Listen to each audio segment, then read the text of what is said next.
एक नए विद्वान आए हैं, ये हैं डॉक्टर धर्मेंद्र भट्ट जी। ये गुजरात यूनिवर्सिटी अहमदाबाद से इन्होंने संस्कृत में पीएचडी की और प्राकृत विषय भी आपका रहा है, गौण विषय के रूप में।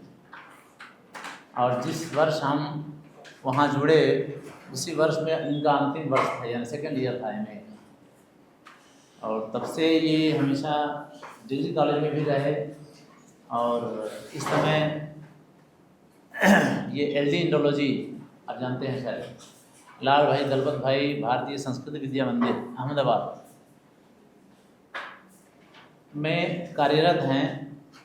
हस्तप्रतों को ही व्यवस्थित करना और उनका कैटलॉग बनाना, यही इस समय आपका काम है। संस्कृत पढ़ा है काफ़ी वर्षों तक।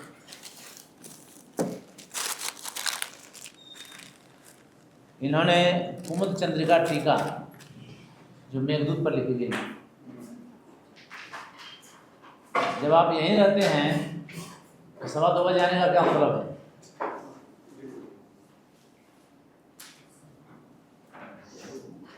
यानी लेट आना आपका जब सिद्ध अधिकार है आपका मुँह पर, ये हुआ ना।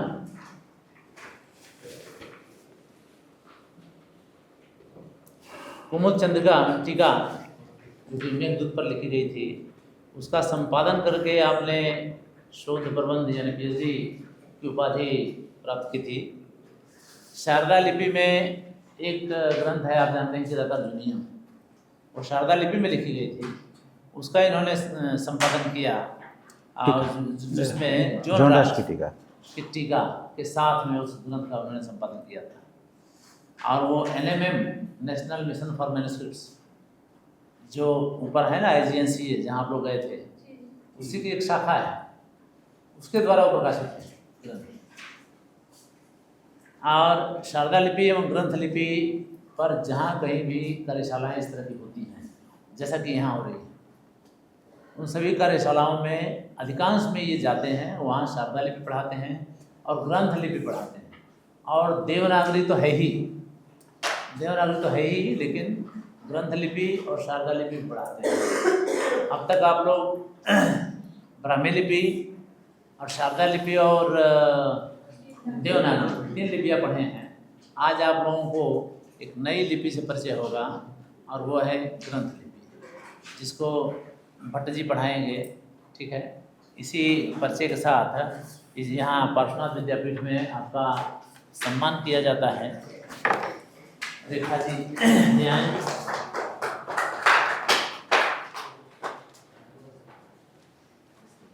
हाँ, जरा सा इधर आ जाइए आप।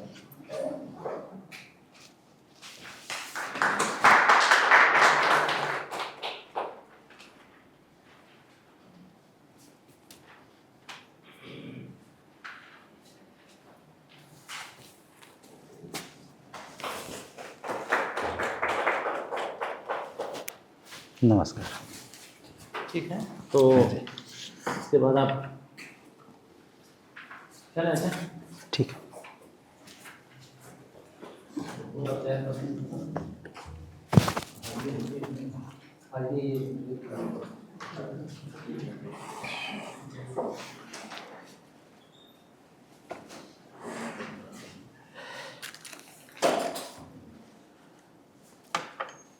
ये चल रहा है, इसका ज़रूरत नहीं है मुझे, तो ऐसे ज़रूरत नहीं, मुझे ज़रूरत नहीं है। सुनिए मुझे हाँ, प्लीज़। ओके,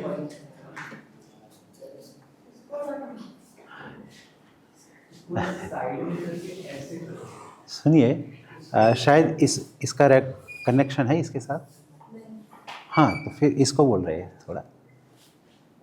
यतः समीहसे ततो नो भयं कुरु, शन्ना कुरु प्रजाभ्यो भयं नः पशुभ्यः, विश्वानिदेव सवितर्दुरितानि परासुव, यद भद्रं तन्न आसुव।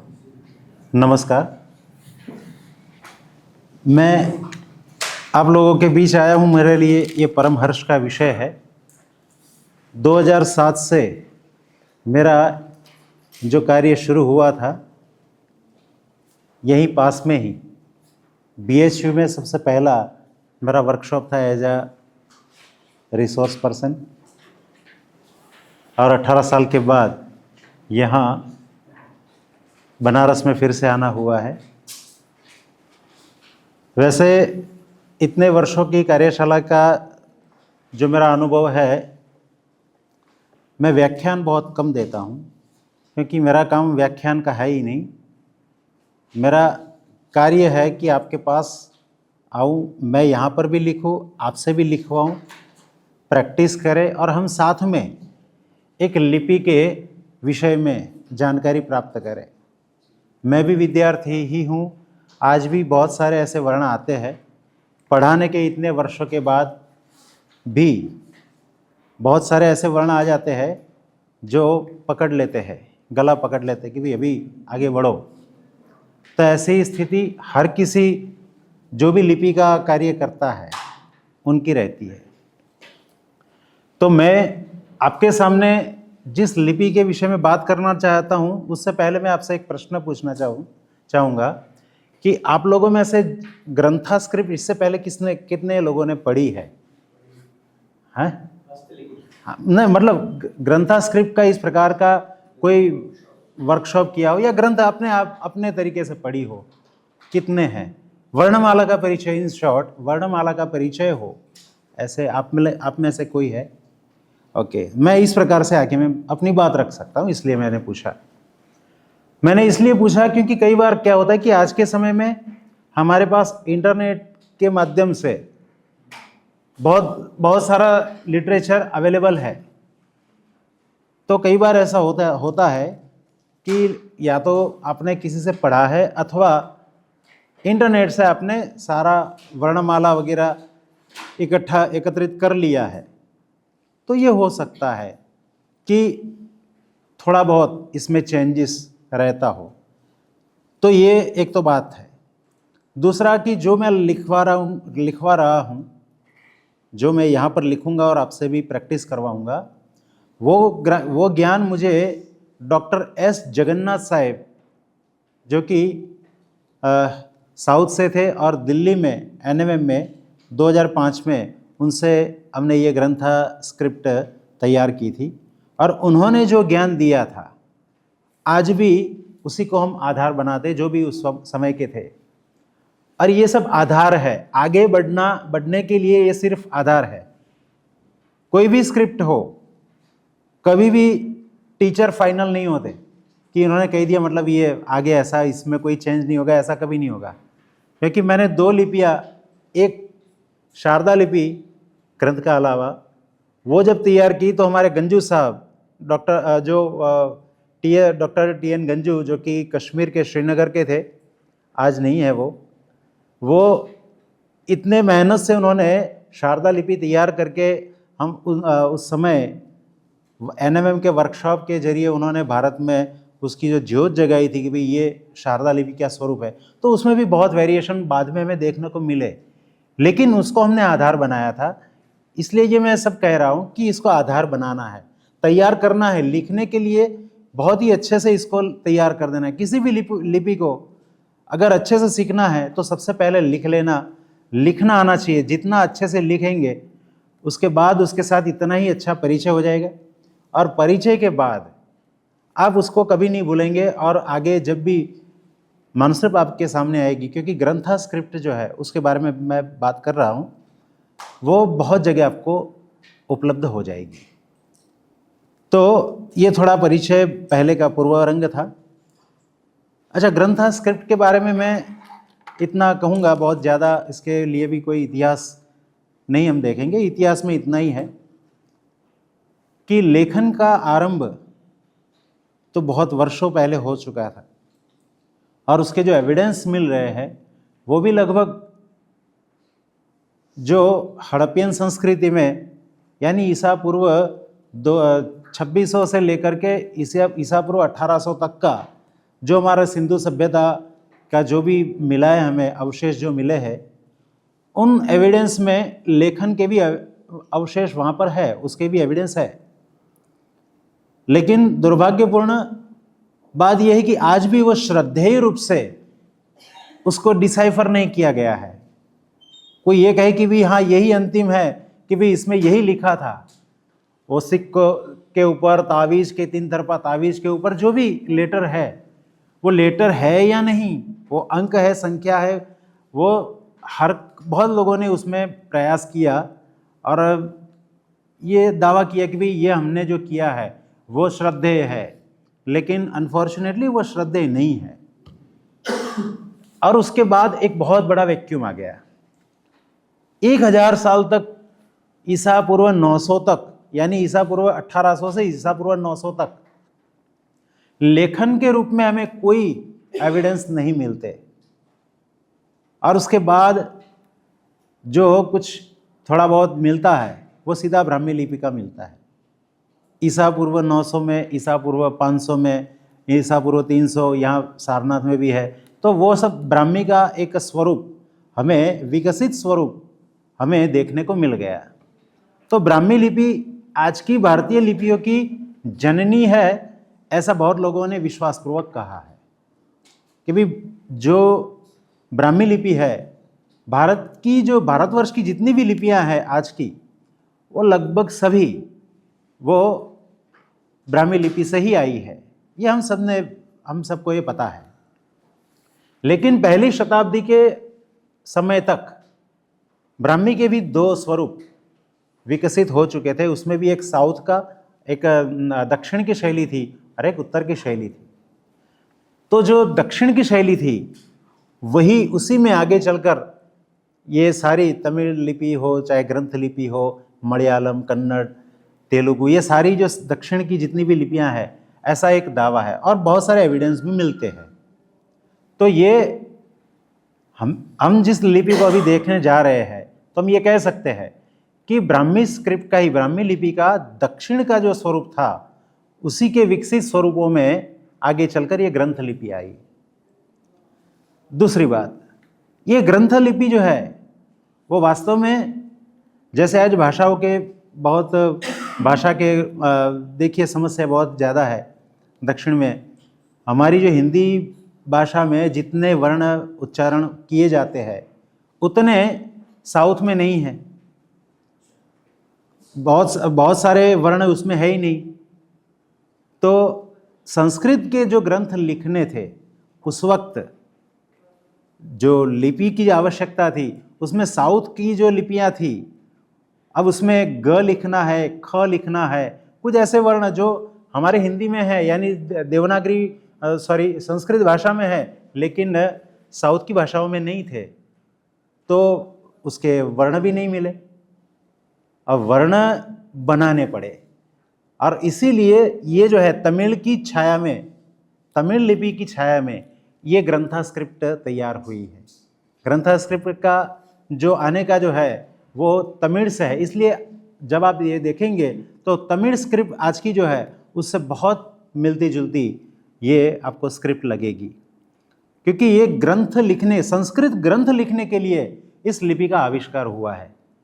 जो भी देवनागरी माफ़ करना, जो संस्कृत के जो ग्रंथ थे उनको साउथ की स्क्रिप्ट में निबद्ध करने के लिए ये आवश्यकता के तौर पर ये स्क्रिप्ट जो है वो आई है। प्राचीन तमिल कह सकते हैं? नहीं, तमिल तो नहीं बोल सकते, ये स्वतंत्र ही है। तमिल से थोड़ा तो चेंज रहेगा, लेकिन उसका प्रभाव इसके ऊपर है। हम किसी के प्रभाव में जब बनता है, जैसे हम आज मैं बात करूं हमारे गुजराती भाषा, मैं तो गुजरात से हूँ। गुजरात की आज की जो भाषा है, आज की जो लिपि है, भाषा और लिपि का जो भेद है वो सब आप जानते होंगे, ये मैं ऐसा विश्वास से आगे बढ़ रहा हूँ। तो गुजराती भाषा भी है और गुजराती लिपि भी है। तो गुजराती लिपि आज जो है उसमें शिरोरेखा नहीं है, जबकि गुजराती भाषा जो है वो आज से 100 साल पहले, 125 साल पहले की जो हमारे मानुस्क्रिप्ट है, तो वो मानुस्क्रिप्ट में आप देखेंगे तो वो देवनागरी में ही लिखा जाता था। गुजराती भाषा देवनागरी में ही लिखी जाती थी। पिछले 125 साल में इतना परिवर्तन आ गया कि उसके ऊपर से पहले तो शिरोरेखा हट गई। और मैं कई बार हमारे गुजरात में जब लेक्चर लेता हूँ तब तो मैं बताता हूँ उनको, मैं कहता हूँ कि आप कंपेयर कीजिए कि साउथ में, मतलब इस लिपि में जो एक पैटर्न बनते हैं, ऐसे गुजराती भाषा लिखते समय गुजराती लिपि में भी पैटर्न बन रही है ऐसी। ये पता नहीं किस प्रकार से है, लेकिन ये एक अनुमान है कि मोड़ी लिपि का गुजराती के ऊपर पिछले 125 साल में प्रभाव रहा होगा, क्योंकि वहाँ पर गायकवाड़ सरकार थी जो कि महाराष्ट्र से थी, तो वहाँ पर मोड़ी की थी, तो मोड़ी का प्रभाव गुजराती पर आने की चांस ज़्यादा है। वो राजकीय प्रभाव जिसको हम बोल सकते हैं, ये जो राजकीय स्थिति बनती है उसका भी भाषा और लेखन पर प्रभाव पड़ता है। ये गुजराती उसका एक उदाहरण है, क्योंकि आप 19वीं शताब्दी तक की गुजराती भाषा की कोई भी मानुस्क्रिप्ट देख लेंगे तो वो बिल्कुल देवनागरी में ही लिखी है। अचानक शिरोरेखा कैसे हट जाती है 125 साल में? तो ये तो होता रहता है, परिवर्तन होते रहता है। इसी प्रकार से तो बहुत सारी लिपियाँ हमें प्राप्त हुई है। तो मैं इतना कह करके, हाँ जी,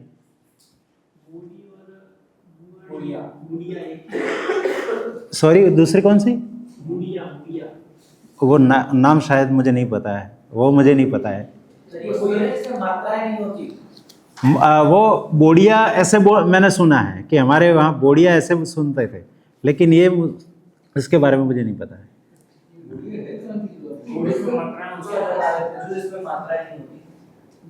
वो बोडिया जो, लेकिन नहीं, मैं इस मात्राएं तो गुजराती में हर किसी भाषा में तो रहेगी, लेकिन कई बार क्या होता है कि वो जैसे पंजाबी में कई बार ऐसा होता है, जो गुरुमुख लिपि है उसमें मैं कई बार देखता हूँ कि ये कहाँ पर लगा है, कुछ मात्राएं लगने में वो मुझे पढ़ते समय दिक्कत आती है। ऐसे में जानता हूँ शारदा लिपि आती है, इसलिए मुझे थोड़ी बहुत गुरुमुखी लिपि भी आती है। तो ये एक दूसरी लिपियों का प्रभाव रहता है, लेकिन वो मुझे आप जो बता रहे हैं उसके विषय में पता नहीं है। हालांकि मैं मोडी लिपि के बारे में भी नहीं जानता ज़्यादा, लेकिन ये मैंने इतना ही सुना है कि भी गुजराती के ऊपर इस प्रकार से प्रभाव जो रहा, क्योंकि इतना बड़ा परिवर्तन कैसे होना कि भी शिरोरेखा ही हट जाए। शिरोरेखा हटती है तब तक तो ठीक है, जो स्टाइल है वो भी साउथ की, ये जो मैं अभी बताने जा रहा हूँ उस प्रकार से चली रही है। अब वहाँ कर्नाटक से आगे तो यही चलेगा, तो बीच में महाराष्ट्र आ गया, तो महाराष्ट्र के ऊपर साउथ की थोड़ा बहुत तो प्रभाव रहेगा। तो इस प्रकार से प्रादेशिक जो आदान प्रदान रहता है ज्ञान का, या फिर राजकीय जो भी रहते हैं दस्तावेज, तो उसके हिसाब से भी ये परिवर्तन रहते होंगे। लेकिन ये जो है वो इतिहासकारों और आर्काइव वालों का ये अध्ययन का क्षेत्र है। हमारे लिए तो लिपि जानना और उसके बाद वो मानुस्क्रिप्ट का संपादन, यही परम लक्ष्य होना चाहिए। और इसी उद्देश्य के साथ मैं आपको ये लिपि पढ़ाने जा रहा हूँ। हाँ जी, ग्रंथ लिपि में हाँ, किस किस प्रकार का साहित्य है? सभी प्रकार का है। जैसे कि हमारे संस्कृत ही नहीं, प्राकृत के भी बहुत ग्रंथ वहाँ पर है। वो एक लिपि के रूप में, वो स्वतंत्र लिपि के रूप में ही उसको विकसित किया। और जो भी उत्तर भारत का जो साहित्य दक्षिण में जब जाएगा तो वो ग्रंथा स्क्रिप्ट में उसको ज़्यादा उसको, फिर उसके बाद मलयालम जो है वो पूर्ण विकसित लिपि के रूप में आई है, लेकिन मलयालम बाद की है, ग्रंथा के बाद की है। धर्मों में से कौन कैसे इस प्रकार के हैं? धर्म के या अन्य धर्मों के ग्रंथ? मैं वही कहा ना, कोई भी साहित्य का कोई वो उसका परिसीमन कोई नहीं है कि भी इस धर्मों के ग्रंथों के लिए ये लिपि, ऐसा नहीं है। वो पूरे सभी प्रकार के साहित्य, तंत्र मार्ग के भी इसमें हैं। मैं भी लास्ट में जो मैं आपको एक मानुस्क्रिप्ट देने वाला हूँ, जो इसके बाद हम ये जो शुरू कर रहे हैं, तो मेरा जो पूरा प्लानिंग है कि भी आपको मैं लिखाते मानुस्क्रिप्ट तक ले जाऊँ। जो मानुस्क्रिप्ट के मैं 3-4 पेज इसमें लेके आया हूँ वो दुर्गा सप्तशती के है, लेकिन उसमें आगे कुछ ना कुछ बीज मंत्र भी पड़े हैं या कोई मंत्र ऐसे पड़े हैं। तो ये है कि वो हर किसी के लिए, ये हर किसी धर्म के या कोई मतलब इसमें मर्यादित नहीं था कि भी इतने के लिए ही है। लेकिन हाँ जी, मुख्य भाषा क्या है? मैंने कहा ना, संस्कृत के लिए खास रहा है। बाकी तो फिर आगे तो फिर सारा साहित्य यहाँ से वहाँ जाना है। तो उत्तर भारत में जो भी साहित्य है, जो कि जिसके जो वर्ण वहाँ नहीं थे, ऐसा जो भी साहित्य वहाँ गया है, तो वो सारा साहित्य वो इस लिपि में निबद्ध होगा। ये पहली दूसरी शताब्दी से वैसे तो होना चाहिए, लेकिन ये जो हमने हमारे सर जो बता रहे हैं, तो वो उनका कहना कि 4वीं शताब्दी तक ये अच्छे से फिर वो उसके है। हमारे पास प्राचीनतम इसकी कौन सी पांडुलिपि अवेलेबल है? पांडुलिपियाँ तो साउथ में बहुत होगी, वो इसका समय पता नहीं है, लेकिन उसके जो इंस्क्रिप्शन है साउथ में, उसका डेट जो है वो मैं आपको क्योंकि मेरे पास मैंने इसके ऊपर तो अभ्यास वो इंस्क्रिप्शन के ऊपर अभ्यास नहीं किया है, लेकिन वो मैं आपको कल बता रहा हूँ। वो मुझे एक हाँ मिले हैं, लेकिन उस वक्त की जो स्क्रिप्ट है, ग्रंथा स्क्रिप्ट, उसमें और इस स्क्रिप्ट में बहुत अंतर आ गया है फिर। हाँ, स्क्रिप्ट में भी बहुत अंतर आता रहा है। हर एक स्क्रिप्ट, कोई भी स्क्रिप्ट है जिसका आरंभ जब होता है वहाँ से लेकर उसका विकसित स्वरूप आते आते जो आज का समय जो है उसमें बहुत परिवर्तन है। जैसे अब शारदा अभी आपने देख ली, तो शारदा में भी वो कहते हैं कि 6ठी शताब्दी से शुरू हो गई है, लेकिन जो गौरीशंकर हीराचंद ओझा जी, उन्होंने कहा कि ये लगभग 8वीं शताब्दी के बाद इसका आरंभ है। तो ये समय का जो है वो थोड़ा इधर उधर रहता है। हाँ, अल बेरूनी ने ऐसे लिखा था कि उसने, अल बेरूनी जो कि 10वीं शताब्दी में, तो उसने विकसित ऐसे शारदा लिपि की बात कर दी है। तो अब ये होता है कि भाई या तो 6ठी शताब्दी जो है वही सही समय था, लेकिन गौरीशंकर जी ने बहुत सारे एविडेंस इकट्ठा किए हैं। उन्होंने कहा कि भाई ये 8वीं शताब्दी के बाद का ही है। देवनागरी और ये शारदा दोनों समकालीन लिपियां हैं। हाँ, ऐसा उनका कहना है कि इस प्रकार से दोनों लगभग समान समय में विकसित हुई है। नहीं नहीं नहीं, ऐसा नहीं कह सकते। वो तो एक पूरा एक प्रदेश ही अलग है। हाँ, दोनों आई है जो उत्तर की शैली ये क्या नाम ब्राह्मी से, इसलिए बहुत सारे ऐसा हमें लगेगा। ऐसा तो मैंने जब बंगाली स्क्रिप्ट का अध्ययन किया तो मुझे तब थोड़ा ही उसके बाद मुझे किसी गुरु की आवश्यकता नहीं रही, और हमने अभिज्ञान शाकुंतलम के ऊपर एक रसदीपिनी करके एक टीका थी, उसको जब हमने डिसाइफर किया तो मुझे ऐसे लगा कि मुझे ग्रंथा ये शारदा और थोड़ा बहुत गुरुमुखी का जो ज्ञान है और थोड़ा ही मुझे बंगाली का ज्ञान हुआ, तो उसके आधार पर हमने जो रसदीपिनी टीका का जो उद्धार किया, मतलब उसको हमने जो डिसाइफर किया, तो ऐसा लगा कि ये सब एक ही समय में ये सब विकसित हुई है, इसलिए हमको ये आ रही है। समान समय में जब विकसित होना, इसका मतलब क्या होता है कि यहाँ का ज्ञान जो है वो ट्रैवल करता है एक से दूसरी जगह, मानुस्क्रिप्ट के रूप में ही जाएगा, तो वहाँ जो बैठा है वो उसको ट्रांसलेट कर देगा, ट्रांसलिटरेट कर देगा। तो एक दूसरे के वर्ण जो है वो भी एक दूसरे की लिपियों में भी आएंगे। जिसको 3-4 लिपियाँ आती है तो वो क्या करेगा, लिखने जाएगा तो एक आध वर्ण उस लिपि का भी आ सकता है। मैं हमेशा यहाँ पर रखता हूँ, मैंने वो क्या नाम ग्रंथा स्क्रिप्ट में मैंने ये पूरा दुर्गा सप्तशती का जो संपादन किया था, मतलब ऐसे 3 से 4 ग्रंथ मैंने इसको डिसाइफर किया, लेकिन फिर भी मैं अल्फ़ाबेट पढ़ाते समय भी मैं अपने सामने रखता हूँ, क्योंकि मुझे शारदा भी आती है और साथ में नेवारी भी कभी आ जाए, वो तो कौन सा वर्ण आ जाए उसके लिए ध्यान रखना पड़ता है कि भाई हम शारदा ही पढ़ा रहे हैं, सॉरी ग्रंथ ही पढ़ा रहे हैं, तो ये तो ध्यान रखना पड़ता है। ठीक है, तो हम लिखना शुरू करते हैं। अभी कोई भी आपके क्वेश्चन है तो आप मुझे बता सकते हैं। मैंने कहा कि साथ में काम करेंगे, मैं यहाँ से लिखूँगा, आप अपनी नोटबुक में लिखेंगे जब, तो किस प्रकार से लिखेंगे ये देखिए, यहाँ इस साइड लिखना है आपको, जो भी वर्ण लिखना है इस साइड लिखना है ताकि यहाँ पर प्रैक्टिस कर सके।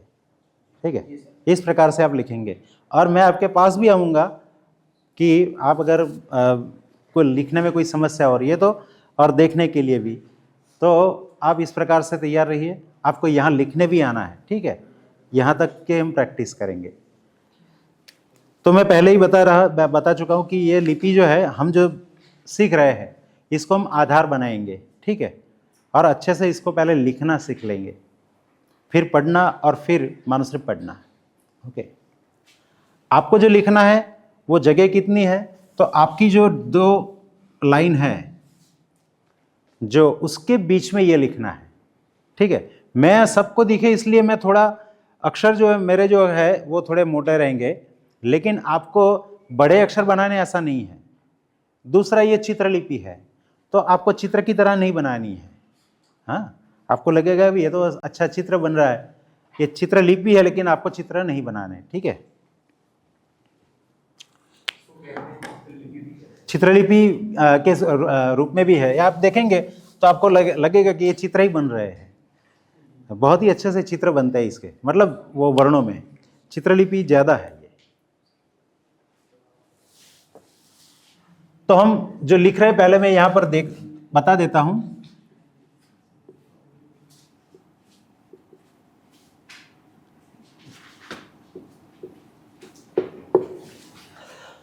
तो मैं अभी जो लिख रहा हूँ वो है अ। अभी आपको मैं कहूँगा कि आप लिखने का, मैं जब लिख दूँ उसके बाद, पहले मैं जिस प्रकार से लिख रहा हूँ उसको देखेंगे, उसके बाद लिखेंगे, ठीक है। तो ये अ है,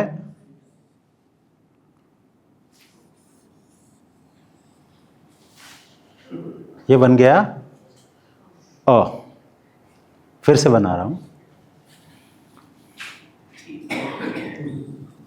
यहाँ पर थोड़ा पेन मेरा स्लिप रहता है, तो फिर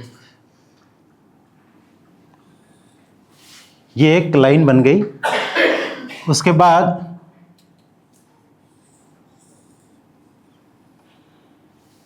ये बन गया ओ, ठीक है। आप लिखेंगे, मैं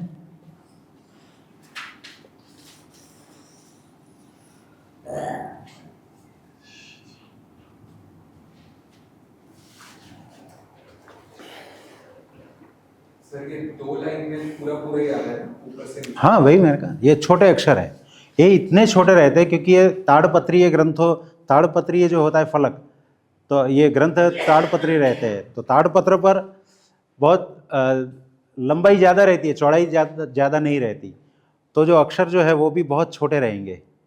आप पेन से लिख सकते हैं। हाँ हाँ बोलिए। हाँ हाँ, बस इतना ही। हाँ वो मैं कह, वो जो है मेरा पेन भी थोड़ा स्लिप हो रहा है ना, इसलिए। पर मैं जो लिख रहा हूँ उसको आप ध्यान से देखिए। ये एक लाइन जैसे नीचे से ऊपर गई, उसके बाद ये आई, ये इसको छूती हुई यहाँ जाएगी। ये ना, ये वाला हाँ, वो सब मिलेंगे। ये जो जगह है वो रहेगी, मानुस्मृत में कभी कभार नहीं रहती। ये जो है कई बार ऐसा, ये बहुत लंबा भी रहता है कि ये एकदम से ऐसे लगेगा कि भाई वो टच कर रहा है, मानुस्मृत में ऐसा हो सकता है। लेकिन हम जब हम लिखेंगे तो बिल्कुल टच होगा ये लाइन इस प्रकार से, ठीक है। ये हो गया अ। आप जब तक आगे नहीं बढ़ने के लिए बोलेंगे, मैं आगे नहीं बढ़ूंगा, है कि इस प्रकार की लिपियां अगर आपने नहीं की है तो थोड़ा समय लगेगा।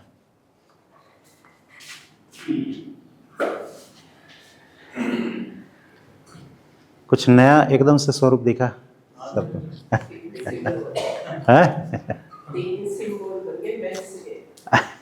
मैंने कहा ना, ये चित्र आपको ऐसा लगेगा अभी आगे जैसे जैसे हम बढ़ेंगे।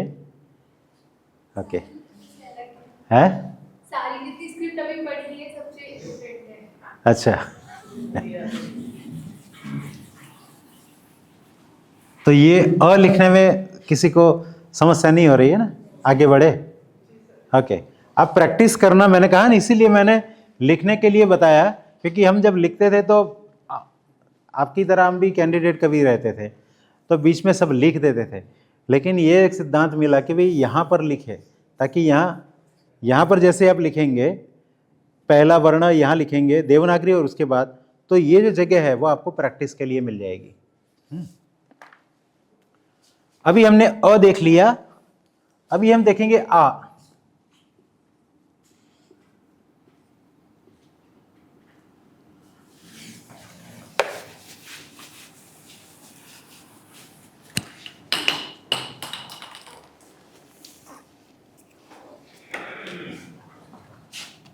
तो जो अ बना है, जो अ बना है यहीं से एक लाइन नीचे की ओर चली जाएगी।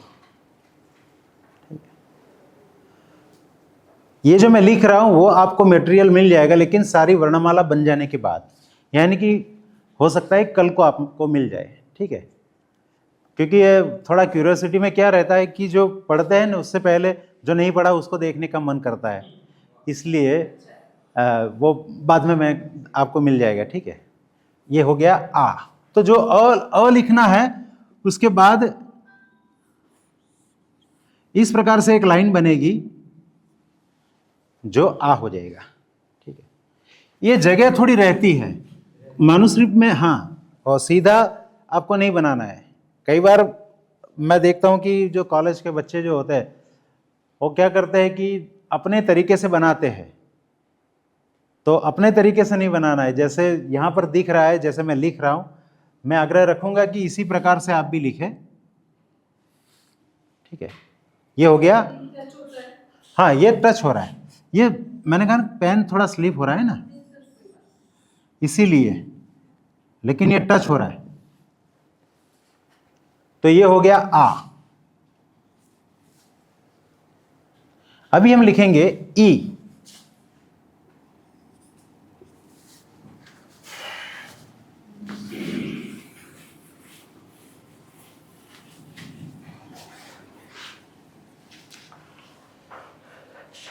ह्रस्व ई में भी ह्रस्व ई।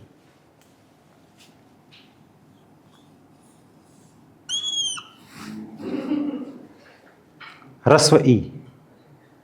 फिर से मैं बना रहा हूं, देखिए ये थोड़ा इस प्रकार से आकर के थोड़ा कॉर्नर बनाएगा, कॉर्नर थोड़ा शार्प रहेगा। ह्रस्व ई। ये, हाँ, ये थोड़ा वो सीधी लाइन रहती है, ठीक है। फिर से देखिए,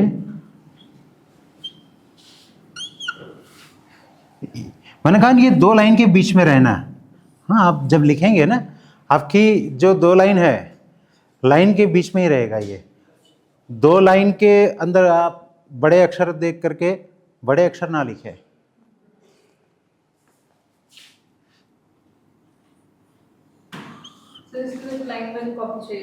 है मतलब कल्पना कर लेनी है, अगर लाइन वाली नहीं है तो।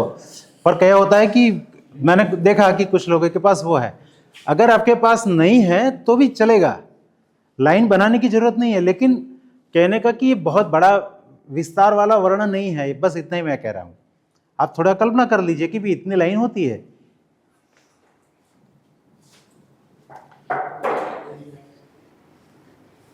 तो ये ई समझ में आ गया।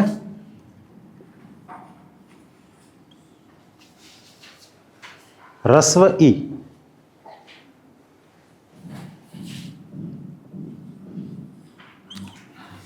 अभी ये एक और ध्यान रखना है, देखिए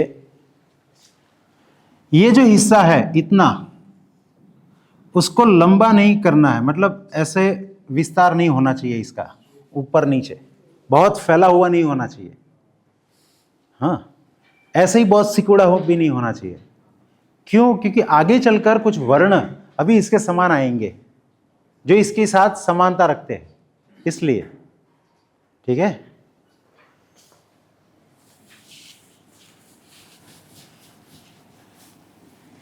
दीर्घ ई,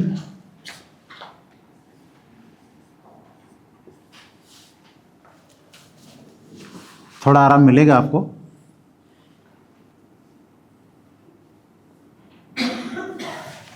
दीर्घ ई, मैंने कहा ना थोड़ा आराम मिलेगा। हाँ एक छोटी लाइन या बड़ी लाइन? हाँ, बस एक छोटी बड़ी लाइन। नहीं, अभी तो आसान तो बहुत आएंगे हैं, और थोड़ी इसके सिमिलर नहीं रहती, थोड़ा छोटा रहता है। ये देखिए, ये थोड़ा छोटा रहेगा। ये बिंदी खुली रहती है, बिंदी खुली रहती है। कौन सी कलम से लिखते होंगे खुली बिंदी? ये जो है क्यों खुली रहेगी, क्योंकि ये जो मैंने कभी अभी बताया, ये जब लिखते हैं तो मैन्युस्क्रिप्ट जो है उसका वो ज़्यादातर वो ये ताड़पत्र थे, तो ताड़पत्र पर लिखने के लिए वो सुई जैसा एकदम शार्प कोई ऑब्जेक्ट रखते थे, सुई जैसा एकदम तीक्ष्ण जब लिखते थे जिसके उसके ऊपर, तो इसमें ये ऑटोमेटिक ये बना दिया, वो खुरदने का काम चलता था, वो लिखने से ज़्यादा वो खुरदते थे।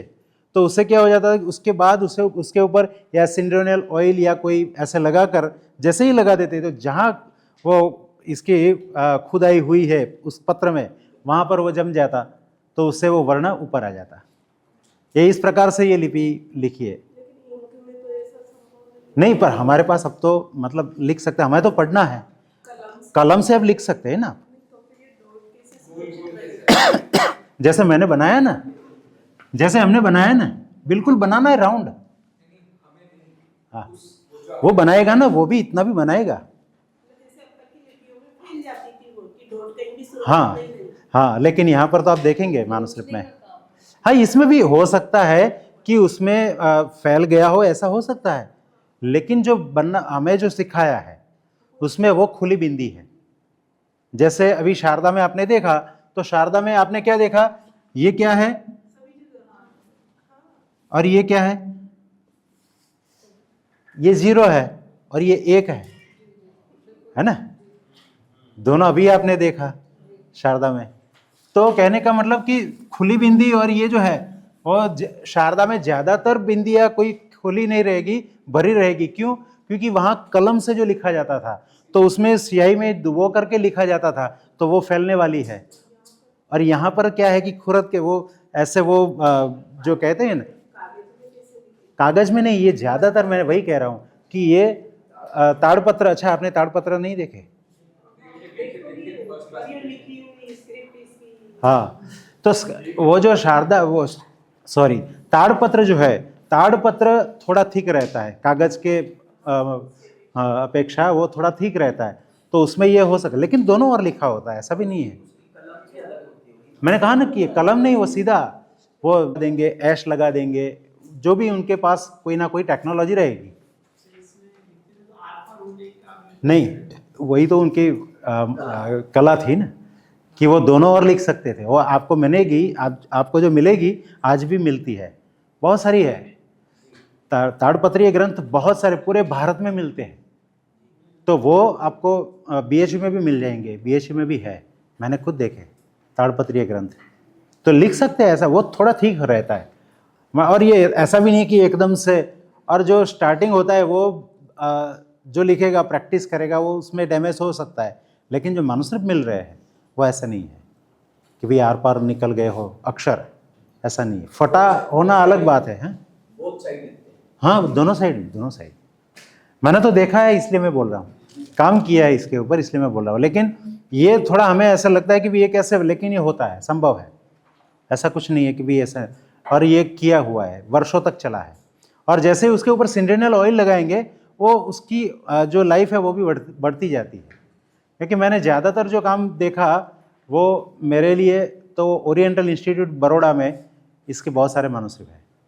तो मैं जब भी वहाँ जाता था वो मुझे दे देते थे कि उसमें से कोई ग्रंथ उनको नहीं मिलते हैं, या तो मलयालम या ग्रंथा स्क्रिप्ट में, तो वो मुझे बोलेंगे कि भाई इतना ग्रंथ इसमें से ढूंढ करके दे दो। तो इसीलिए मुझे अनुभव ज़्यादा मिला ओरिएंटल इंस्टीट्यूट में। तो मलयालम स्क्रिप्ट भी इसी के ऊपर इसी प्रकार से लिखी जाती है। तो ये ई हो गया। अभी हम लिखेंगे तो आपको पेन से लिखना है, तो जैसे आप पेन है इसी प्रकार से उस वक्त कलम वो थी, ठीक है। तो ये हो गया दीर्घ ई।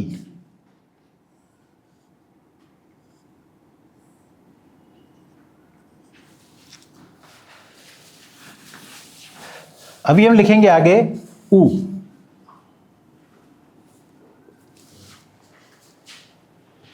देखिए ऊ,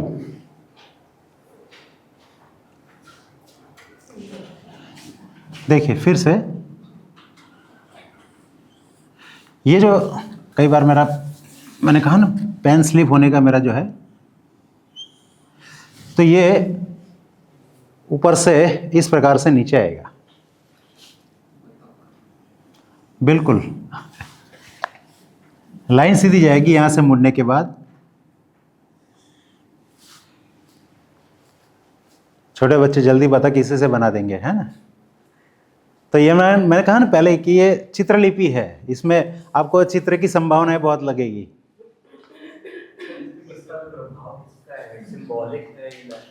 नहीं, वो तो तमिल में किसका है उसके ऊपर देखना पड़ेगा, लेकिन है सारी लिपियां आई जो है वो तो चित्र से ही आई है, उसमें तो कोई दो राय नहीं है। इवन एकदम प्रारंभ की अगर ब्राह्मी लिपि देखे वो भी चित्र से ही शुरू हुई है।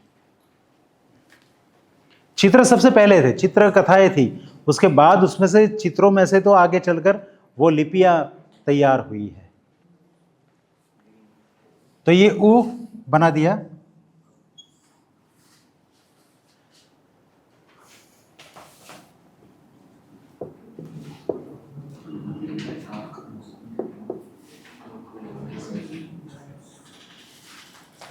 अभी जब दीर्घ ऊ बनेगा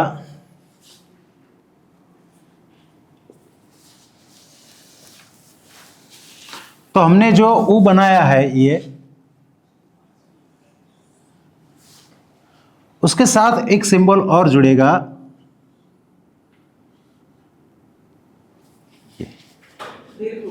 दीर्घ ऊ के लिए।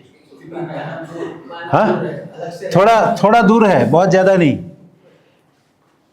लेकिन मैन्युस्क्रिप्ट में तो कई बार क्या करते हैं, ये लिपिकार जो होते हैं ना, वो अपने मूड में बैठे उस प्रकार से लिखेंगे।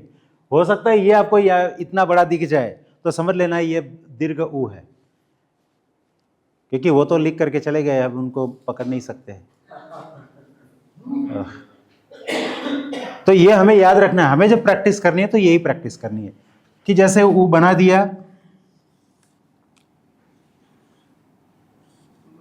बिना पेन उठाए ये सिंबल बनेगा, ठीक है। ये सिर्फ एक सिंबल ही बता रहा हूं। देखिए इस प्रकार से बनेगा, ये बिना पेन उठाए ही बन जाएगा।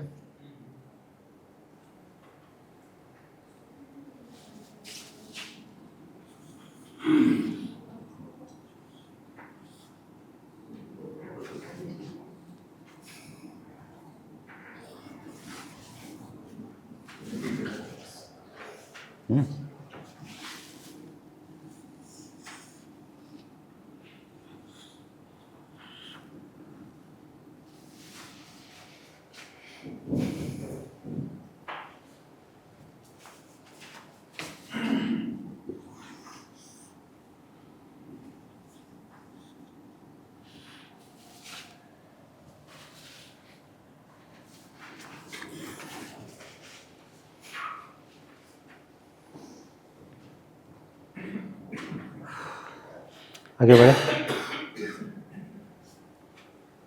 अब 2-4 बार लिख ही देना साथ साथ में, उसके बाद ही हम आगे बढ़ेंगे। हाँ,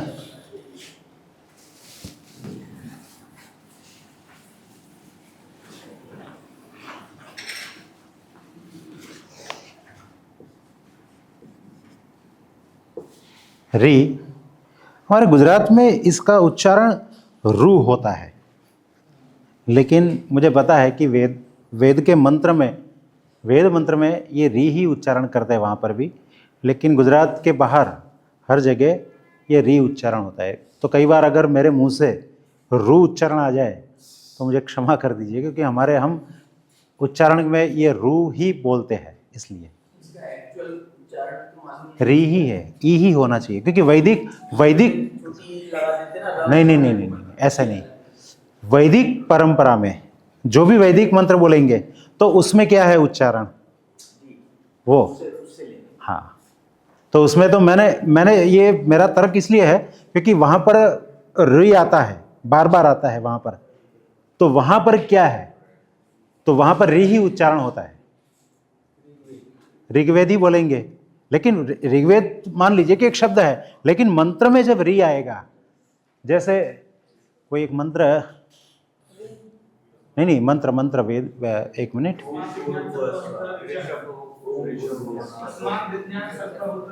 हाँ यस, तस्माद यज्ञात् सर्वहोत रेचः, तो ऋचः बोलेंगे, रुचः नहीं बोलेंगे।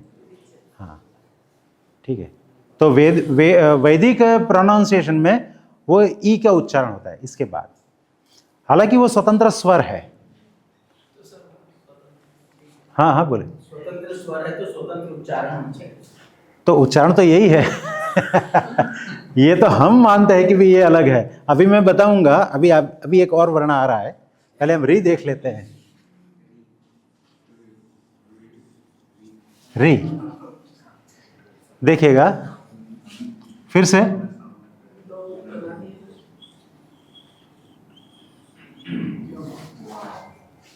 आमने सामने। हाँ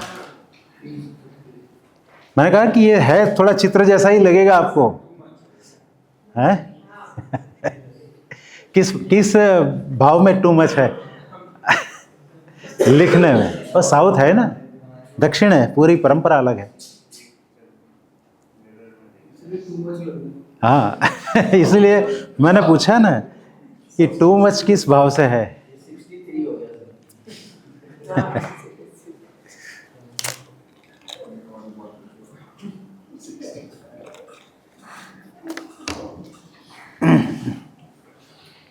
ये री है, फिर से मैं बना रहा हूं। वैसे ये पढ़ते समय ये सब सरल लगते हैं, क्योंकि ये ऐसा वो एक भी नहीं आएगा, इसलिए ये यूनिक हो जाएगा। कुछ वर्ण अभी आगे जब हम देखेंगे हम, तो ऐसा लगेगा कि ये कैसे लिखेंगे। अरे लिखने को ही छोड़ो, जब पढ़ने में आएगा तब वो आपको एकदम इजी वही लगेगा। लेकिन जो पढ़ने में, ये जो लिखने में सरल लग रहा है ना, वो सारे मैन्युस्क्रिप्ट के समय आपको कठिन लगेंगे कि ये क्या कहना चाहते हैं। ठीक है। री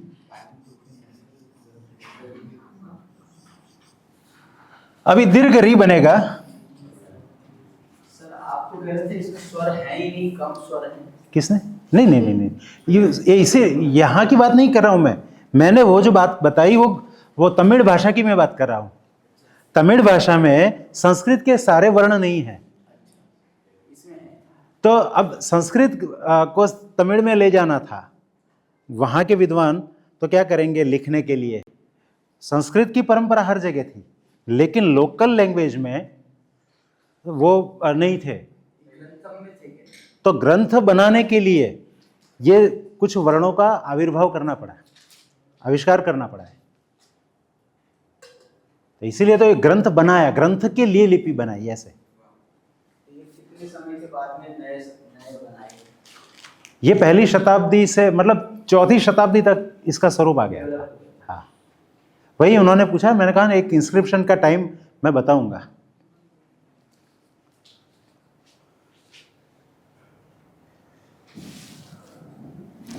अभी बड़ा वाला री देखते हैं हम। तो हमने जो ये री बनाया है,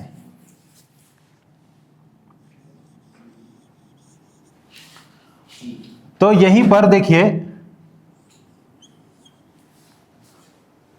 एक चिन्ह इस प्रकार से बन जाएगा। जो री बना है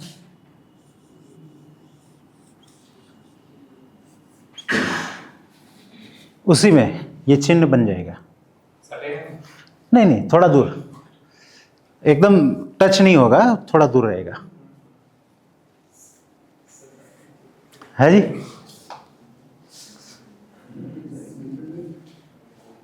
अब यही अगर जब आप प्रिंटिंग में देखेंगे, ये इसके प्रिंटिंग फॉर्म में भी ग्रंथ है बहुत सारे, ग्रंथा स्क्रिप्ट के, वो प्रिंटिंग में तक ये ग्रंथ चल रहा था। ग्रंथ पिछले 100-125 या 150 साल से ही उसका चलन बंद हो गया है, बाकी तब तक था। तो उसमें तो क्या था कि सारे जो वर्ण है, तो वो अब जैसे ये है, तो वो अभी मैं आपको जो मटेरियल दूंगा तो इस प्रकार से इतना ही था। तो ये जो हिस्सा है पूरा इतना बड़ा, वो एकदम छोटा हो गया। ये तो बनता रहता है। प्रिंटिंग में ऐसा है? हाँ प्रिंटिंग में है, ग्रंथ के प्रिंटेड बुक्स भी है। मैं आपको सबसे पहला जो मटेरियल दूंगा, मतलब हम स्टेप बाय स्टेप जाएंगे। अभी आप जो वर्णमाला देख रहे हैं, लिख रहे हैं, उसके बाद ये जो प्रिंटेड फॉर्म में मैं कुछ लेके आया हूँ वो भी मैं आपको दे दूंगा, और 3 पेजेस जो कि मैन्युस्क्रिप्ट के हैं। तो मेरा ये पूरा जो है इतने लेक्चर्स में मेरा प्रोग्राम इस प्रकार से है। दीर्घ री,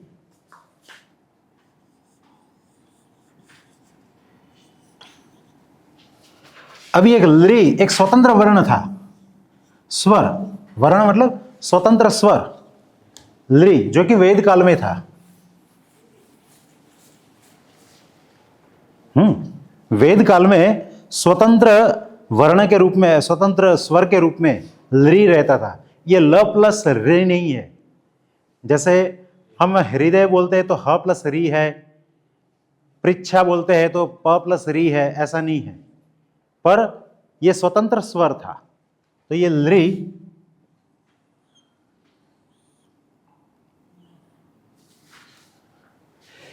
ली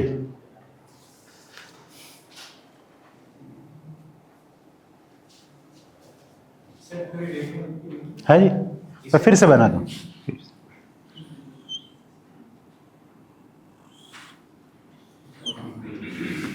ली, अच्छा ये थोड़ा पेन, मैंने कहा थोड़ा कई बार है, हाँ थोड़ी बाहर निकलेगी।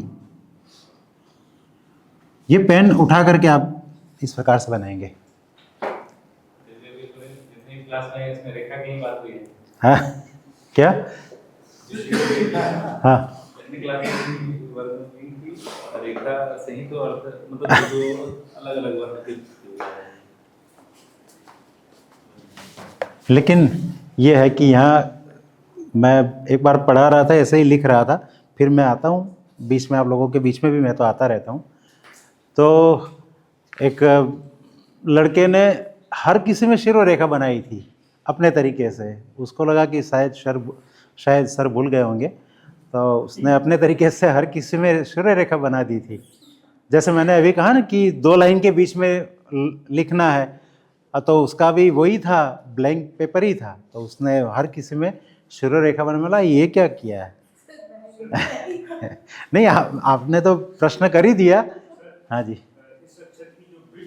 हाँ हाँ पूरी लाइन में है, बिल्कुल स्वतंत्र। वो जो सिंबल बनाया था छोटा हो जाता है, ऐसा नहीं था। ये देखिए इसी प्रकार से जैसे हमने ये लिखा है,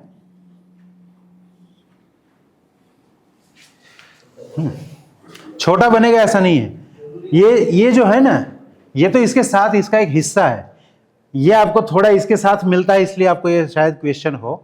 तो ये जो है वो इस वर्ण का, दीर्घ री का एक हिस्सा है, लेकिन ये स्वतंत्र है। तो ये अब इसी प्रकार से बनेगा, ठीक है।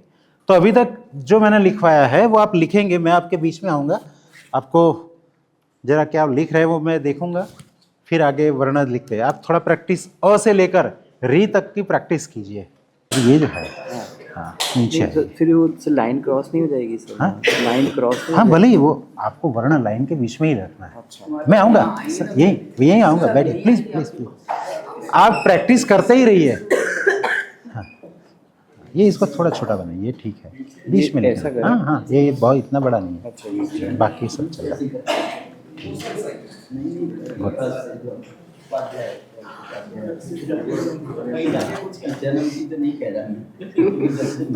थोड़ा आधार चाहिए।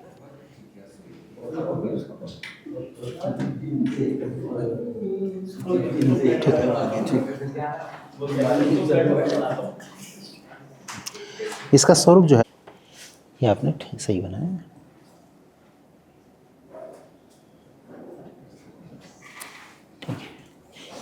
जितना हम छोटा बना सकते हैं सर, ये मैंने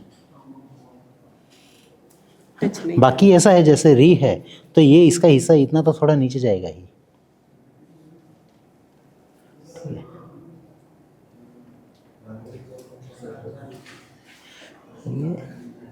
सर बाकी तो ह्रस्व और दीर्घ मैच कर भी रहे हैं, ई तो बिल्कुल ही नहीं कर रहा है। बाकी तो थोड़ा मैच कर रहे हैं, ई तो बिल्कुल ही अलग। तो शारदा में भी देखिए आप, शारदा में भी ऐसा ही है। पेंसिल लाओ नहीं।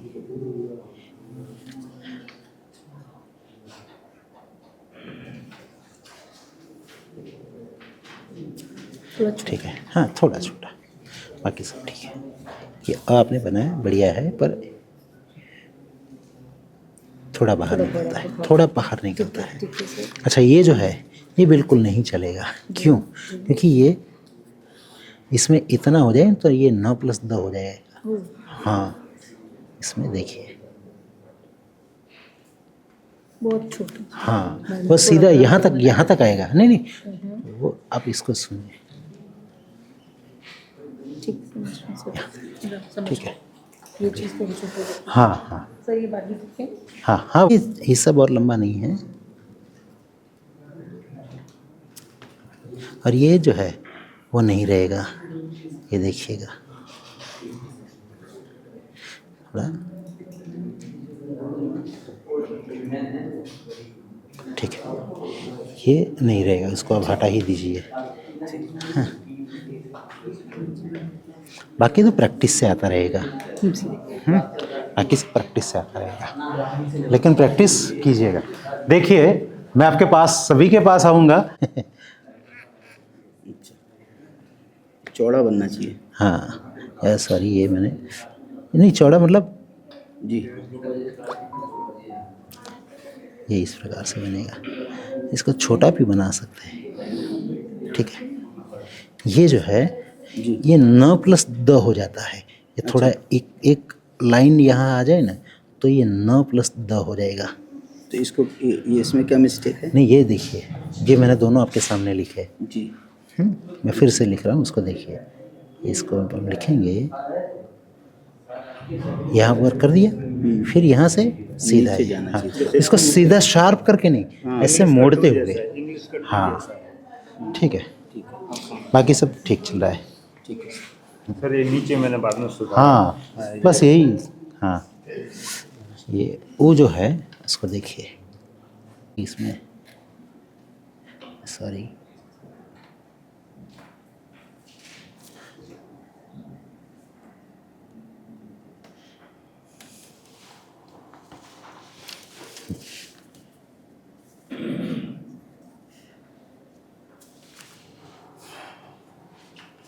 बताइए।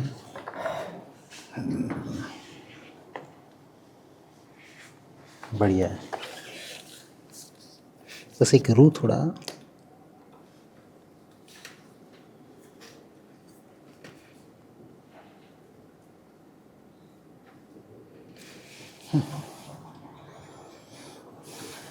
क्या,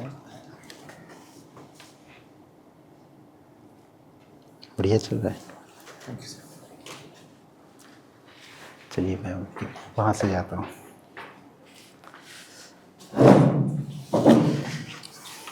देखिए ये जो है ये ठीक है। ये देखिए दोनों अलग बन जाएंगे, दोनों स्वरूप मूल स्वरूप में अलग बन जाते हैं। तो इसको याद रखिए आपको, बाकी सब इसके जैसा प्रैक्टिस कीजिए। और ये जो है ये आपने लाइन बाद में बनाई, ऐसा नहीं बनाना है कभी। हाँ यहीं पर बता देता हूँ।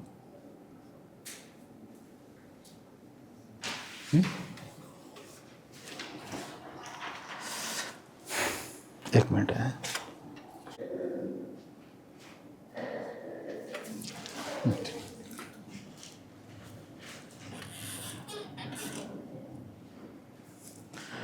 पहले थोड़ा धीरे से प्रैक्टिस कीजिए, फिर आ जाएगा, देखना। चित्र सबको चित्र बनाना अच्छा लगता है।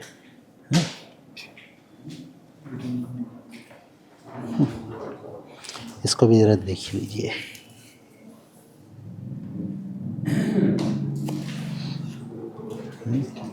बताइए।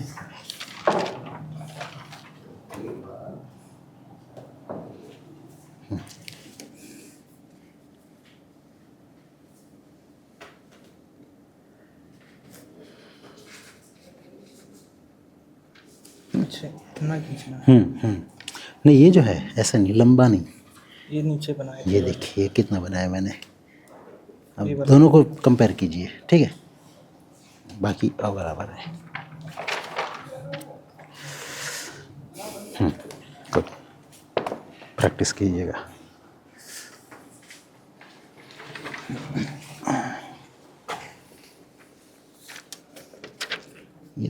ई जो है ना, ये थोड़ा ये यहीं पर लिख देता हूँ, देखिए।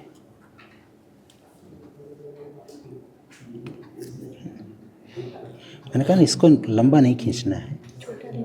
हाँ, ये एरिया लंबा नहीं होना चाहिए, इसके अकॉर्डिंग होना चाहिए। जैसे ये छोटा है तो फिर और छोटा बनेगा, जैसे आपने छोटा बनाना है तो मैं छोटा बनाऊंगा, पर ये जब लंबा हो जाएगा तो ये आपको मैं बता दूं, ये बन जाएगा, कैसे 9 + द बन जाएगा। इसका स्वरूप ज़्यादा रखने से, हाँ हाँ, मतलब और ही बन गया। आपको लिखना है ई या ऊ, जो भी लिखना है, उसकी जगह कुछ और बन गया। हाँ तो ये बाकी के इनको भी छोटा ही छोटा हाँ, नहीं बाकी सब ठीक है। वो तो क्या है कि वो जा रही है।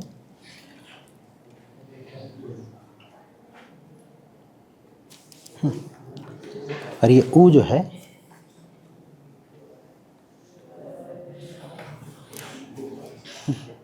वो जो हम बतख का चित्र बनाते थे वही।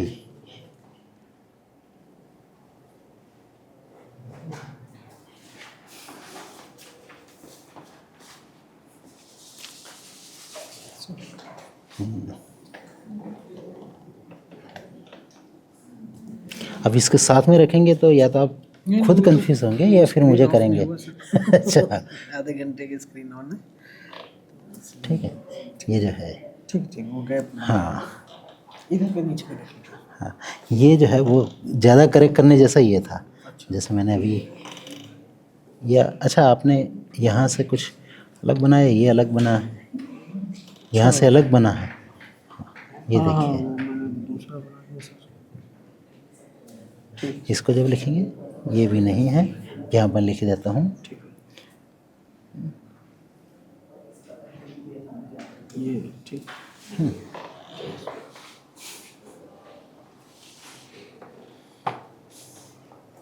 ये बढ़िया बनाया है। बस ये ई है ना, वो हर किसी को दिक्कत हो रही है कहीं ना कहीं, यहीं पर लिख देता हूँ।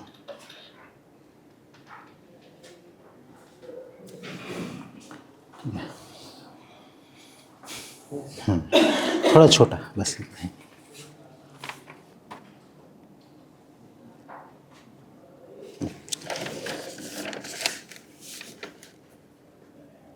ऐसा कुछ नहीं है तकलीफ वाला, मतलब समस्या वाला। थोड़ा इस प्रकार से प्रैक्टिस कीजिए। अच्छा, और ठीक ही है। हाँ हाँ,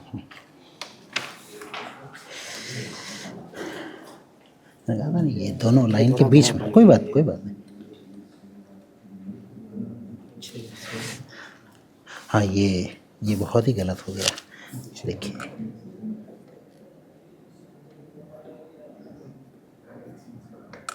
समझे? सीधा तो ये इसके हिसाब से ये भी उसी के हिसाब से बनेगा। ये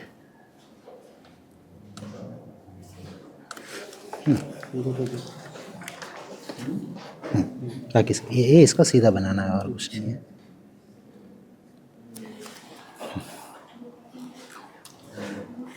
सीधा जाएगा। मैं आ रहा हूँ उस तरफ। ये जो जगह इतनी थोड़ी कम कर दीजिए। अच्छा, ये लंबा नहीं खींचना। नहीं, तुरंत ही मुड़ जाएगा। इसमें ये भी थोड़ा ये जो है ऐसे वो कोई दिक्कत नहीं है इसमें, मतलब ऐसे इसमें चलेगा। हाँ, नहीं ये वही मैं कह रहा हूँ। ये कर्व, हाँ नहीं, करवट नहीं लगा। वो यहाँ से जो पेन देखिए कहाँ से उठ रहा है मेरा, टिप भी नहीं रहेगा यहाँ पर हाँ। सीधा यहाँ। अच्छा, और यहाँ से ये मुड़ गया।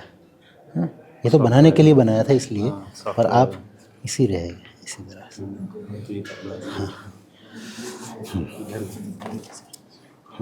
ये आपने ये जो है ना, ये आगे लाइन नहीं जा रही है, यहाँ से आगे। ये इस प्रकार से है, लेकिन ये तो मैंने बहुत बड़ा बना दिया, छोटा बनाना है ऐसे। सारे मेरे वैसे ही। हाँ नहीं, वो जो लाइन ये आप देख लीजिए, ठीक। ठीक है। ये जो हम लिखते हैं ना, उसमें यहाँ तक पूरा आ जाता है और फिर मोड़ता है। प्रैक्टिस करेंगे। अच्छा, ये सॉरी, मैंने ये भी गलत कर दिया।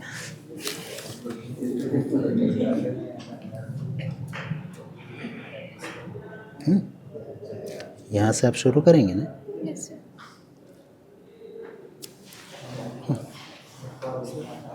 हाँ, कोई बात, मुझे तो दिक्कत आपको होगी, मुझे ये लग रहा है। मैं क्या बोल रहा हूँ, मुझे तो कोई, ये देखिए यहाँ पर मैं अ लिख रहा हूँ पहले तो अ, मुझे पता है कि आप नहीं थे उसमें। ये अ, ये एक लाइन जाएगी और यहाँ से दूसरा ये हो जाएगा आ।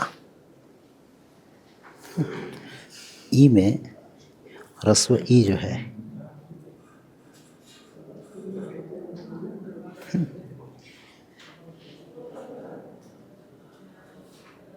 और दीर्घ ई में बहुत इजी है। ठीक है, दीर्घ ई। हाँ, वो जो है उसको थोड़ा खींचना है, बाकी सही चल रहा है। Thank you sir. हाँ जी, थोड़े छोटे बनाइए। हाँ, ये थोड़ा इसको लीजिए, 1 मिनट। हाँ, जैसे ये ऊ है, मैं यहाँ बना रहा हूँ, देखिए।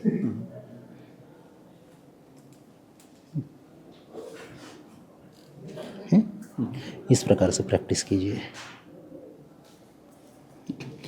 दीर्घ वो बनाना है।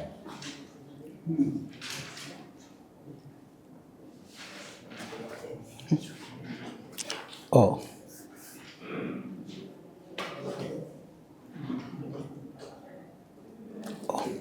ठीक है, ये ई,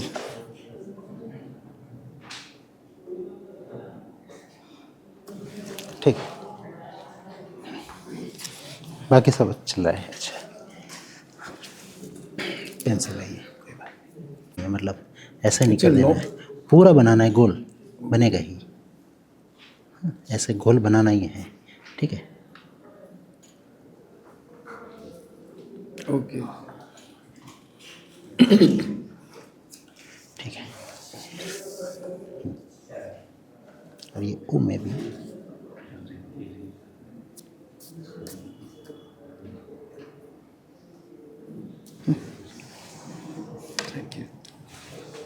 जो स्वरूप था वो भी समय के साथ दो अलग अलग बहुत बड़े प्रदेशों में उसका विकास स्वतंत्र रूप से शुरू हो गया।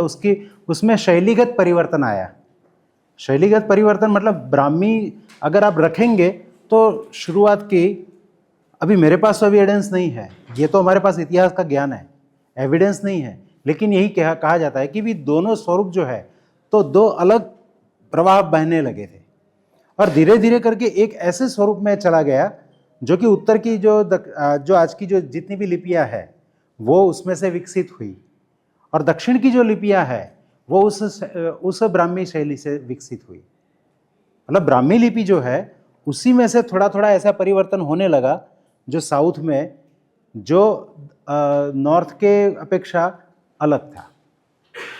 बाकी स्वतंत्र लिपि के रूप में ही है ग्रंथ। तमिल का प्रभाव हम कह सकते हैं, तमिल भी नहीं है। तमिल ऐसा है, ऐसा कह सकते हैं, लेकिन तमिल नहीं है। तमिल और कन्नड़ आपको साथ में लगेंगे। तमिल और कन्नड़ की अगर आप देखेंगे तो भी आपको लगेगा, सॉरी तेलुगु और कन्नड़, तेलुगु और कन्नड़ आपको लगेगा कि साथ में चल रहे हैं। थोड़ा थोड़ा एक में शार्प रहता है तो एक में गोलाकार ज़्यादा रहता है। तो ये थोड़ा जो परिवर्तन रहता है वो तो रहेगा ही, लेकिन समय के साथ उसमें परिवर्तन आया है। कन्नड़ का जो एक प्राचीन रूप माना जाता है हले कन्नड़, हले कन्नड़, हाँ वो कुछ और अलग है। हाँ, वो तो देखिए वो तो संभव है ही। ये लिपियां जो है ना, मैंने कहा ना, ये गुजराती लिपि का एक इतिहास मैंने बताया कि 125 साल में इसमें उसके ऊपर से शिरोरेखा चली गई। 125 साल में, तो कितनी बड़ी बात है ये। 125 साल पहले के हमारे ही मैनुस्क्रिप्ट भंडार में, हमारे ज्ञान भंडार में आपको मिलेंगे जितने भी मैनुस्क्रिप्ट जो कि 19वीं या 20वीं शताब्दी के प्रारंभ के, वो सारे शिरोरेखा वाले हैं। गुजराती लिपि के भाषा की लिपि आज स्वतंत्र लिपि हो गई है, पहले नहीं थी। पहले देवनागरी में ही लिखा जाता था। हाँ,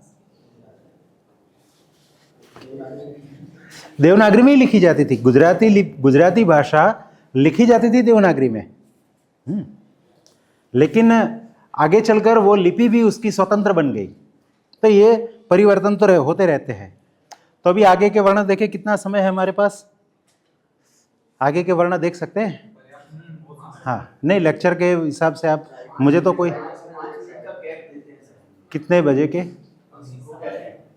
टाइम हो जाता, नहीं तो फिर उसके बाद देख लेते हैं, कोई बात नहीं। हाँ तो ठीक है, आगे देखेंगे। हाँ तो ऐसा भी है, ये भी एक अच्छी बात है। 4 वर्ण और देख लेते हैं, ठीक है। आज के दिन थोड़ा कष्ट सहन कर ले, ये भी अच्छी एक बात है कि स्वर का वो समाप्त हो जाए आज के दिन में, हैं? और मेरे हिसाब से मेरा जो सबसे पसंदीदा वर्ण है वो मैं अभी लिखने जा रहा हूँ। और सबसे कठिन से मुझे ज़्यादा वो पसंदीदा मैं कहूँगा कि मेरा सबसे पसंदीदा है ये। ए लिख रहा हूँ।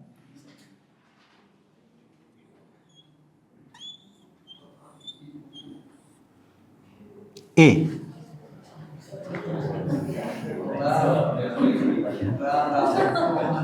फिर से मैं लिख रहा हूं।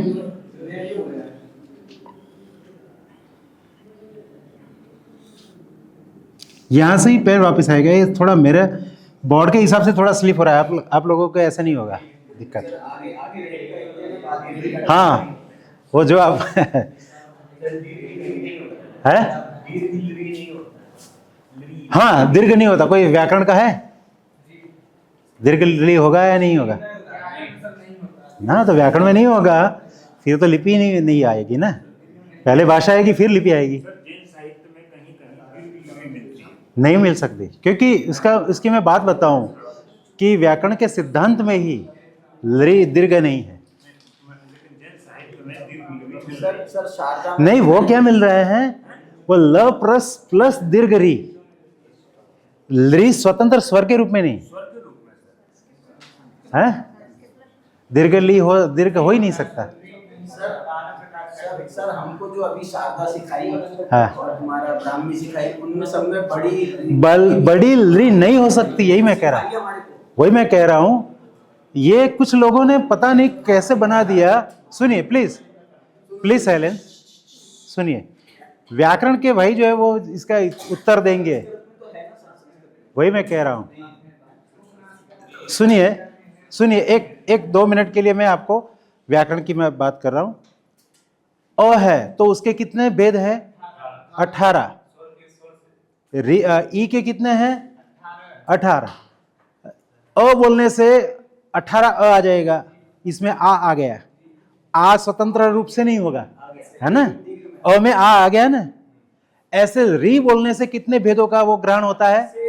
30 होता है।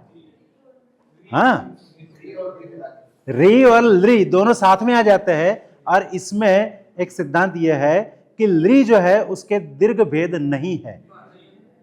हाँ, ये व्याकरण का सिद्धांत है। वो स्वर स्वतंत्र स्वर नहीं है। उस ल के साथ दीर्घ री हो सकता है, स्वतंत्र स्वरित नहीं। वो मैं समझ गया, वही मैं कह रहा हूं कि वो जो है वो क्या है? ल प्लस दीर्घ री। हाँ, दीर्घ री हो सकता है, लेकिन दीर्घ री अब ये बोल रहे जैन साहित्य में, तो वो मुझे परिचय नहीं है, लेकिन उसको देखना पड़ेगा। और मैं अभी मैं उनको पूछूंगा भी, दीनानाथ जी को, क्योंकि मुझे पता है कि दीर्घ भेद नहीं है ली के। मैं क्या बोल रहा हूं? ली तो है शब्द वर्ण। यहां पर बात क्या हो रही है? दीर्घ ली स्वर की, स्वर के रूप में। तो दीर्घ स्वर के रूप में ली नहीं है, ऐसा ये क्या नाम भट्टोजी दीक्षित ने उनकी उसमें बोल दिया है कि ली के साथ री बोलने से 30 भेदों का 30 भेद का वहां पर ग्रहण होता है। हाँ, तो उसमें 30 कौन से 6 नहीं है, तो दीर्घ 6 भेद नहीं है।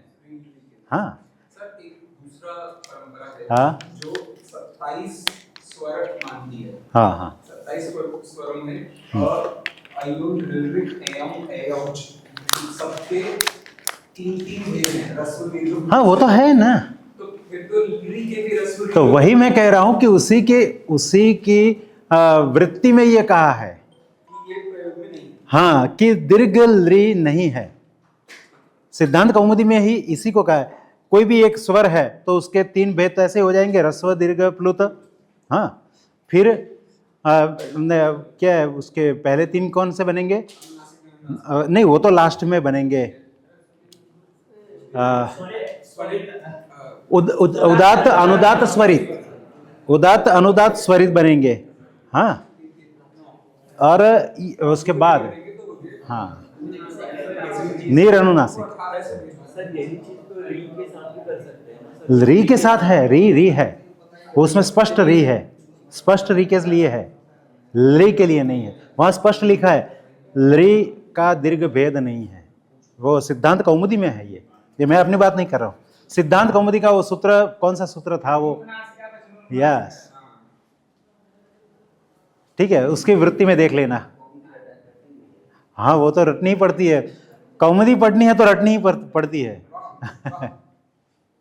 और उसके सिवाय उद्धार नहीं है। कोई बात नहीं, यहां पर देखते हैं।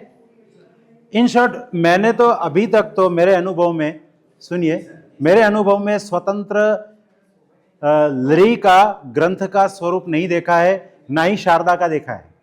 शारदा का भी कल्पित ही है। कोई मैन्युस्क्रिप्ट का कोई भी मेरे सामने आए, मैं उसको एक ही बात कहूंगा, मुझे मैन्युस्क्रिप्ट का वो एविडेंस दीजिए कि कौन से मैन्युस्क्रिप्ट में है ये। मैं तो एक ही बात पूछूंगा कि कौन से मैन्युस्क्रिप्ट में है, क्योंकि मैंने शारदा के लगभग 2000 पेजेस का तो मैंने डिसाइफर किया है।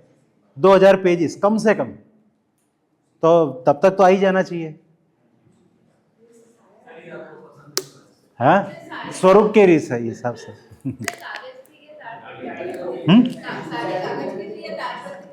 कौन से? हाँ, वो ये कागज, सब में कागज, क्योंकि वो ऊपर तो कागज और भुर्ज पत्र चलते थे। ऊपर भुर्ज पत्र है, नीचे ताड़ पत्र है।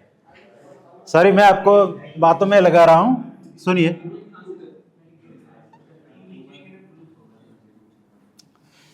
ये ए जो है वो थोड़ा क्लिष्ट है। अब मैं थोड़ा हंसी मजाक में भी बोल रहा हूं। हर एक वर्ण बहुत ही अच्छे हैं, पर ये बनाने में थोड़ा आपको लगेगा कि थोड़ा कष्ट हो रहा है। अभी बहुत सारे वर्ण ऐसे आएंगे। और फिर से मैं लिख रहा हूं, आप देख लीजिए। ए, ठीक है। अभी हम आई बनाएंगे, तो जैसे ए बनाया है, यहां पर पहले एकार की मात्रा, एकार की मात्रा और फिर ए।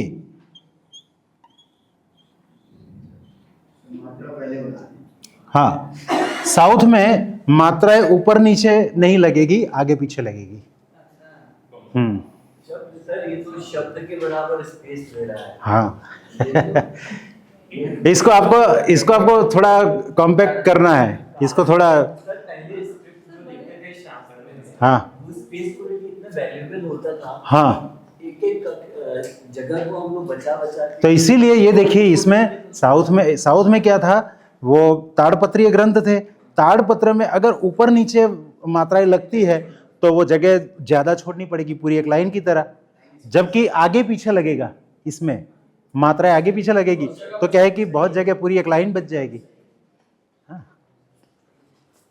तो दीर्घ ऐ,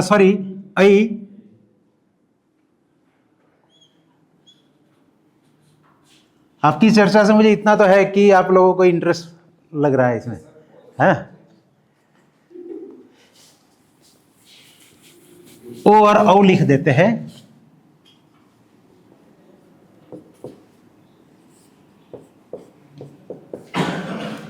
देखिए, ओ सबसे पहले, ओ दो लाइन के लगभग बीच में ही रहेगा। ओ, फिर से मैं लिख रहा हूं, देखिएगा। ओ,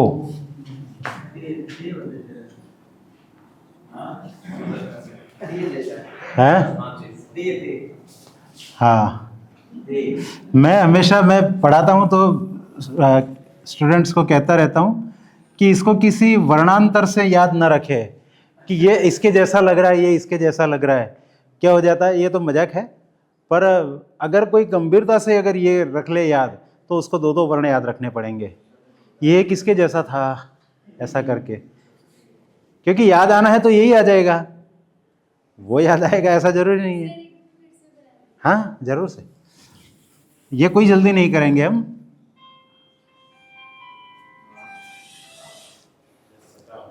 ओके, फिर से लिखिए। ये ऊपर से, ऊपर की जो हिस्सा है ना, वो थोड़ा लंबा है। ये ऊपर का हिस्सा जो है वो थोड़ा लंबा है। मैंने मैन्युस्क्रिप्ट में भी देखा है, जो आपको मैं देने वाला हूं उसमें भी ये ओम लिखने के लिए, और ये थोड़ा अंदर लगा हुआ है। कई बार लगा हुआ ना भी हो, ऐसे भी होता है।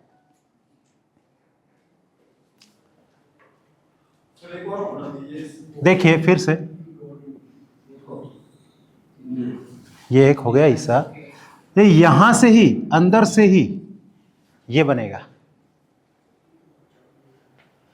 ये हिस्सा बहुत लंबा भी नहीं करना है, जैसे ये तो मैं आपको दिखाने के लिए थोड़ा बड़ा वर्ण लिख रहा हूं। और औ लिखना है तो उसमें क्या है, जैसे हमने ये ओ लिख दिया है, उसमें ये वाला जो चिन्ह आगे आ गया है, वो चिन्ह यहां लगाना है। ये हो जाएगा औ। ये चिन्ह आपको पता है, ठीक है। दीर्घ उ में आ गया है। ये 3 जगह आता है, दीर्घ उ में आता है, औ में आता है, और फिर औ सिर्फ लिखना है, सिर्फ औ लिखना है, जैसे कौ लिखना है, तब ये मात्रा बन जाएगी वर्ण के, वो मैं बता दूंगा। तो ये जो है चिन्ह, उसको अच्छे से याद रख लेना। ये 3 जगह आने वाला है।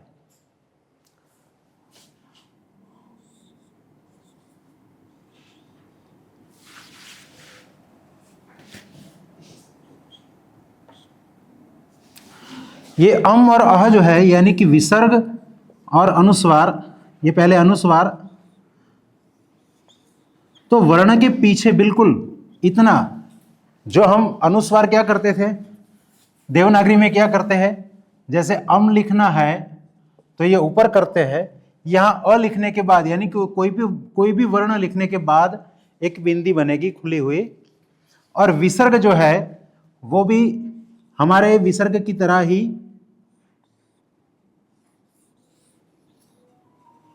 पर खुली बिंदी। जो विसर्ग, यही बताते हैं, यही एविडेंस है कि सारी लिपियां कहीं ना कहीं तो एक जगह तो एक है, एक ही स्रोत से निकला हुआ है, एक ही प्रवाह है, ठीक है।